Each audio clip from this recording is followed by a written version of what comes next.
गौराई पूजन अर्थात महालक्ष्मीच्या मंगलमय उत्सवाला मंगळवारपासून सुरुवात झाली आहे। सासरी गेलेली गौराई माहेरी परतते अशी श्रद्धा आहे। त्यामुळे गौराईच्या आगमनाचा उत्सव हर्षोल्लासात सर्वत्र साजरा केला जातो।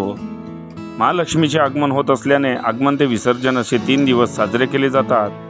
गणपती पाठोपाठ मंगळवारी दिनांक 10 सप्टेंबर रोजी घरोघरी ज्येष्ठा गौराईचे सोनपावलांनी आगमन झाले आहे।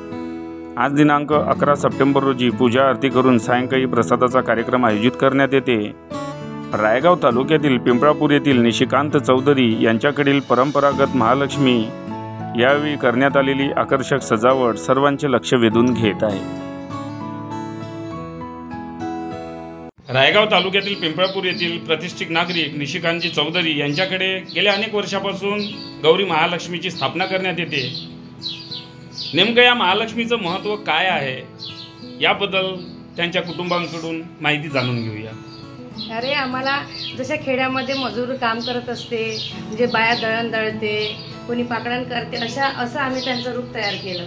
आमच्या 8 वर्षाच्या आधीपर्यंत आमच्या काकाकडे महालक्ष्मी बसत होत्या, पण आता 8 वर्ष झाले माझ्या घरी येत आहे। तर 8 वर्ष झाले, 8 वर्षात आम्ही नवीन रूप घेऊन ते महालक्ष्मी आमच्या घरी येत आहे। यावेळेस आम्ही थोडंसं खेडाव पद्धतीने आमच्या महालक्ष्मीला स्थापन केलं आहे।